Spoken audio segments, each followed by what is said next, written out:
isso ocorrerá porque a gente sabe que nós estamos diante de um julgamento político. Por isso que as cartas já estão marcadas. Fala pessoal, sejam bem-vindos! Começando mais um vídeo recheado de informações importantíssimas. Mas antes, inscreva-se agora mesmo no canal, deixe o seu like e compartilhe esse vídeo com o máximo de pessoas. Assim você vai estar me ajudando demais. Giro na tela e notícias a seguir.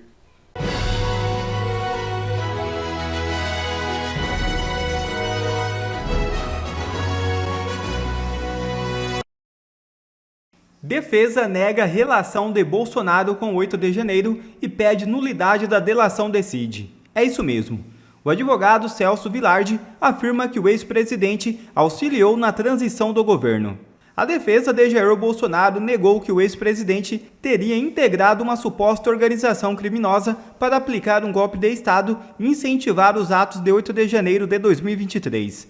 Durante sua sustentação oral à primeira turma do Supremo Tribunal Federal, na manhã desta terça-feira, Celso Vilardi afirmou que Bolsonaro foi o presidente mais investigado da história do país e que, mesmo assim, não foi encontrado absolutamente nada contra ele. Vilardi negou qualquer relação do presidente de honra do PL, uma trama golpista relatada pelo Procurador-Geral da República Paulo Gonet. O PGR argumentou que Bolsonaro teria participado de um plano que recebeu o sinistro no nome de Punhal Verde-Amarelo.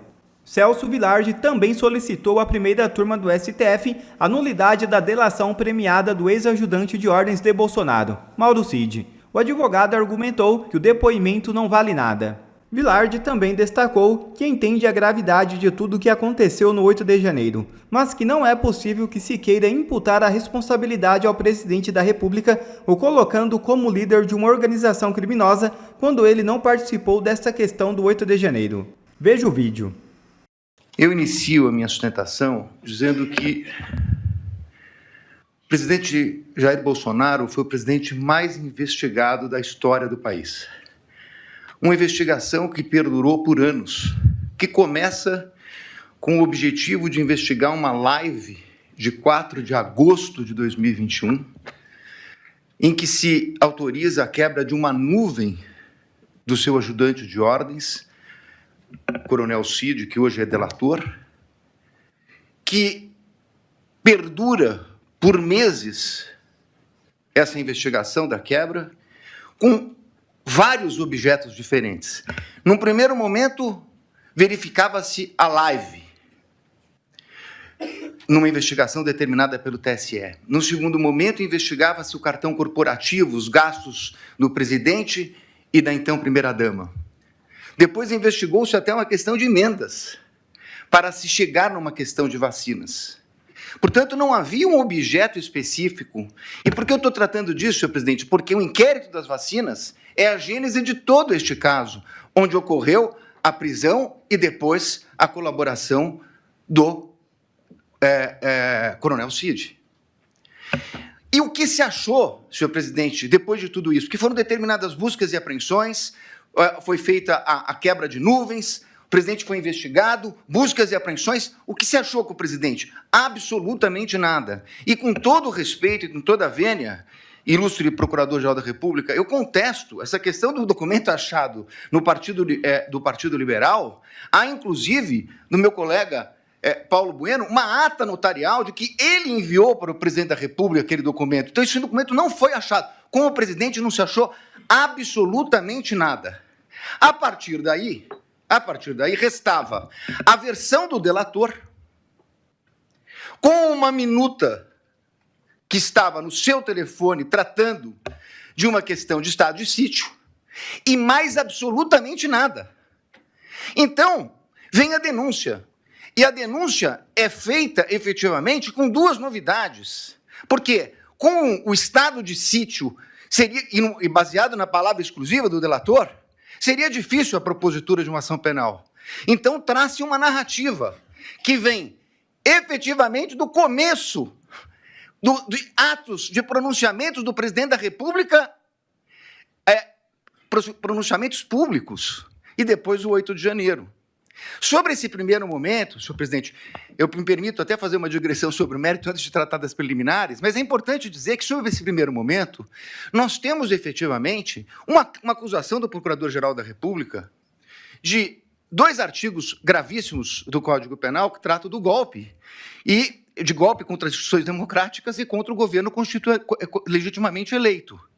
Mas um minutinho só, estamos tratando de uma execução que se iniciou em dezembro de 21, tratando do crime do governo legitimamente eleito. Qual era o governo legitimamente eleito? O dele.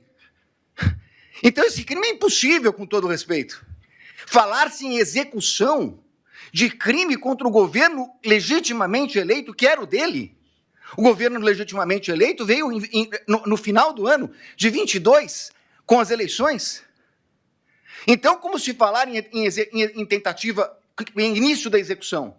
E mais, como se falar em início de execução por pronunciamentos e lives, quando os 2 tipos penais têm elementares do tipo a violência ou a grave ameaça? Não existia violência nem grave ameaça. Então é impossível falar dessa execução. Como eu disse, é porque não existia nenhum elemento, então começa uma narrativa a respeito de pronunciamentos públicos, para terminar no 8 de janeiro, que nem a Polícia Federal, que utilizou, como lembrou meu colega, mais de 90 vezes a expressão possivelmente, que não havia certeza, nem a Polícia Federal, que se utilizou dessas possibilidades, afirmou a participação dele no 8 de janeiro. Não há um único elemento, nem da delação. Aí me criticam porque eu digo que a delação não vale nada e estou dando... Óbvio, porque nem o delator que o acusou fez qualquer relação dele com o 8 de janeiro. Não há uma única evidência a esse respeito. Portanto, apresentou-se uma denúncia. Com essas 2 circunstâncias, e eu não tenho tempo, senhor presidente, tenho que falar rapidamente, mas essa denúncia, quando veio, o ilustre Procurador-Geral da República liberou 8 PETs no dia da apresentação da denúncia. Ele foi intimado, meu cliente, um dia depois. O segundo dia já era prazo. 8 petições, 45 mil documentos. Que até agora, senhor presidente, por Deus que está no céu, eu não sei dizer o que tem esses documentos relacionados com a ação penal. Essas 8 petições, eu não consegui verificar sequer relação, são 45 mil documentos. Na verdade, é um quebra-cabeça que foi, na verdade, exposto à defesa. E aí, na sequência, senhor presidente, eu queria tratar de uma preliminar que já meu colega que me antecedeu na tribuna fala da relevância do caso. Não é só a questão da relevância do caso, é a questão da competência. A minha questão principal é que o Supremo Tribunal Federal, na portaria do ministro Barroso, que encaminhou para as turmas das ações originárias, ele faz um destaque a respeito da questão do presidente da República. Então, o presidente da República, se crime houvesse contra o presidente da República, seria julgado pelo pleno do Supremo Tribunal Federal. Ora, se o Supremo Tribunal Federal entendeu agora, num julgamento que foi concluído recentemente, após a apresentação da denúncia, que a competência se prorroga e que os detentores de foro, ainda que deixem suas respectivas funções, passem a ocupar, saiam da prerrogativa de foro, e o delito será julgado pelo Supremo, prorrogando a competência que detivera aqui no momento que ocupava o cargo. Qual era a competência? Era do pleno, porque ele era presidente da República, e chegou a ser investigado como presidente da República. Muito bem. Mas, com base nisso, senhor presidente, o que nós temos nessa denúncia? A prova da defesa, substancialmente, é uma prova negativa. É uma prova negativa. Não fez, não participou, não aderiu, não autorizou, é uma prova negativa. Então, seria muito importante, e eu reconheço, ministro Alexandre de Moraes, Vossa Excelência despachou comigo no Salão Branco, e é verdade o que Vossa Excelência coloca, que todos os elementos da denúncia, citados na denúncia e no relatório da Polícia Federal, estão nos autos. A conversa de Mauro Cid, citada na denúncia, está realmente nos autos. Nós tivemos acesso quando é escrito, quando é por áudio, por áudio. O que não está na denúncia é a completude da mídia. como disse o meu colega que me antecedeu. Então, senhores ministros, a pergunta é o seguinte: se eu não tenho a mídia completa, nesse momento de preliminares, não seria o caso de a defesa poder suscitar, se fosse o caso, a cadeia de custódia da prova? Mas eu não tenho a completude, eu não tenho os telefones, eu não tenho as mídias. Há uma discussão a respeito, muito grande a respeito desse plano punhal verde e amarelo. Há uma reunião. Seria absolutamente imprescindível verificar as demais mensagens que foram passadas naquele dia.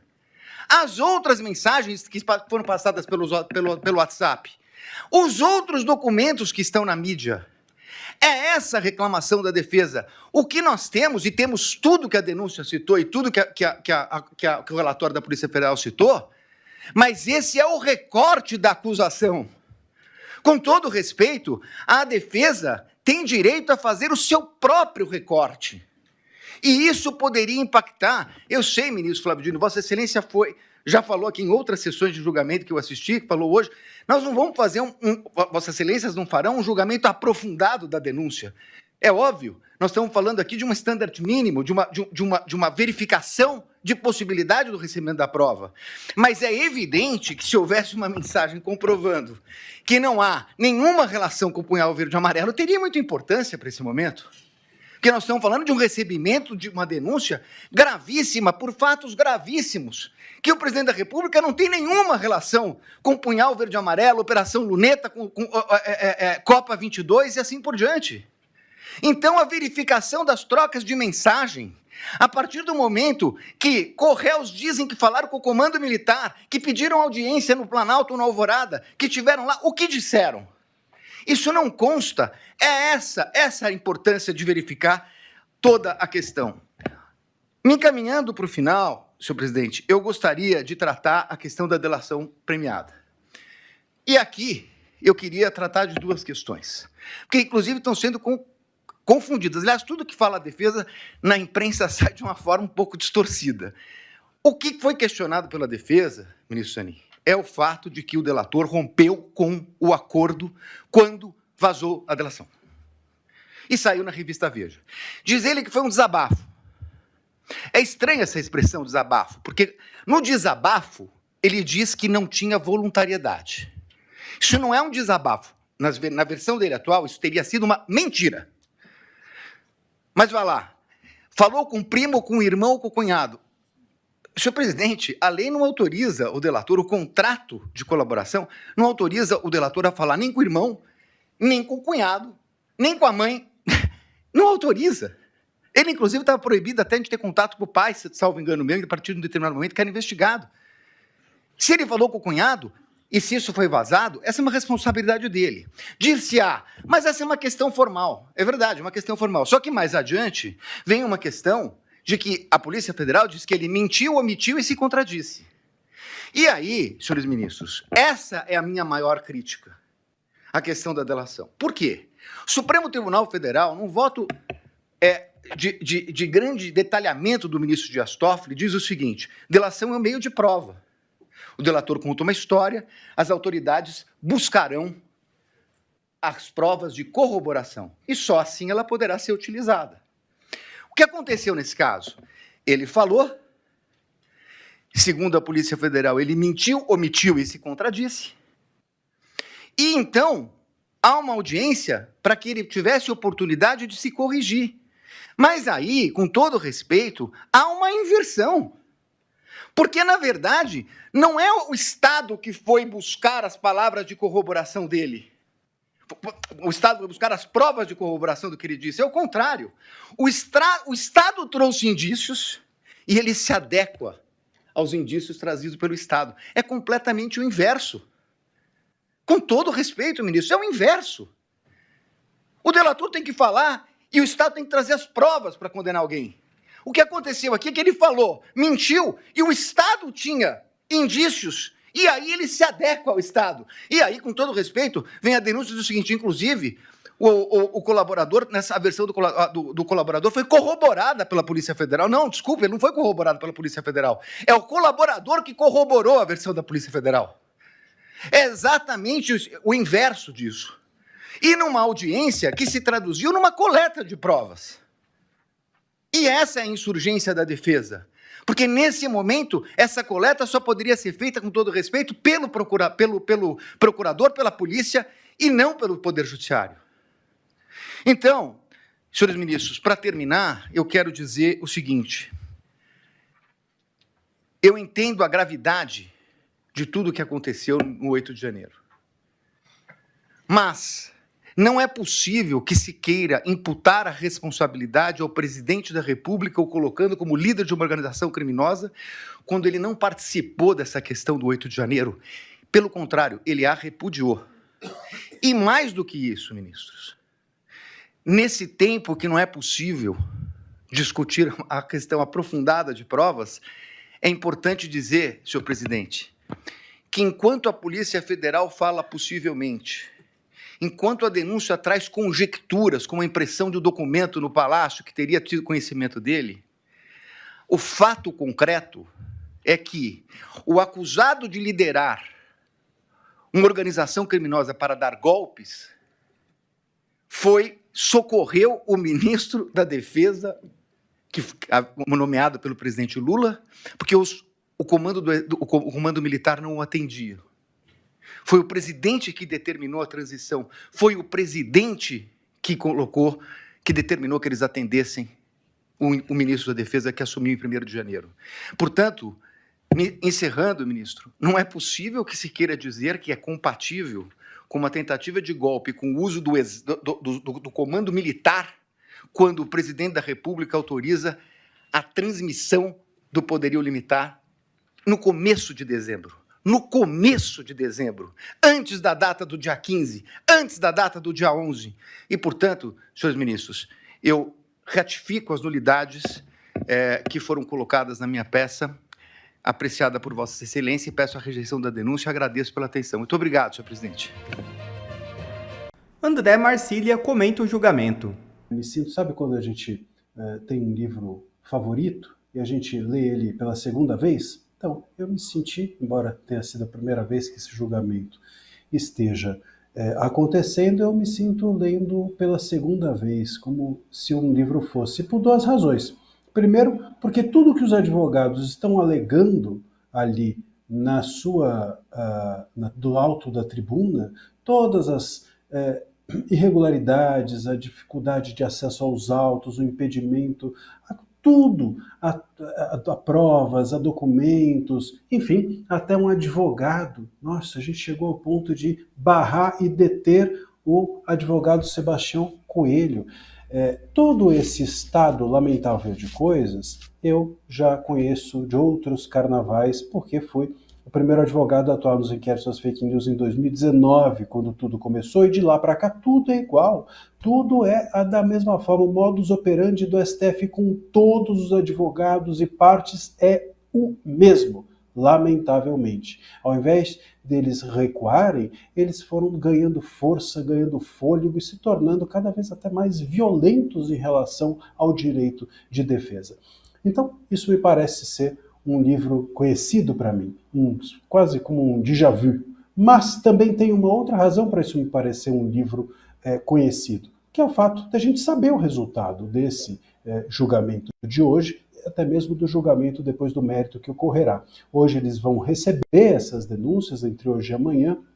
Isso ocorrerá porque a gente sabe que nós estamos diante de um julgamento político. Por isso que as cartas já estão marcadas e não haverá nenhuma surpresa. Até mesmo porque as possíveis surpresas que existiriam estariam por conta de ministros que estão no plenário, mas não na primeira turma. E é por essa razão também que esse julgamento ocorre na primeira turma. A primeira turma é um lugar controlado.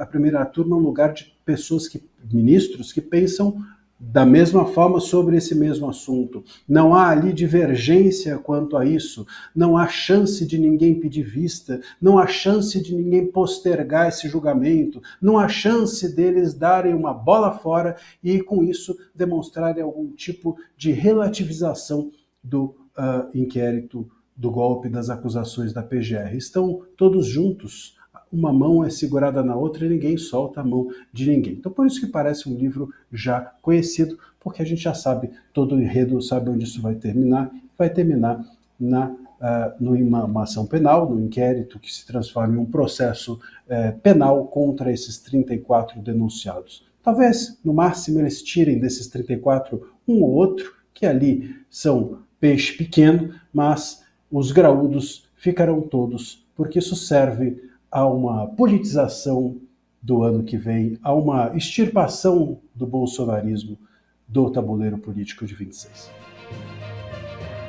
Quer ver mais conteúdos como esse? Então inscreva-se agora mesmo no canal e ative o sininho das notificações. Assim você não perde mais nenhum conteúdo que é postado aqui no canal.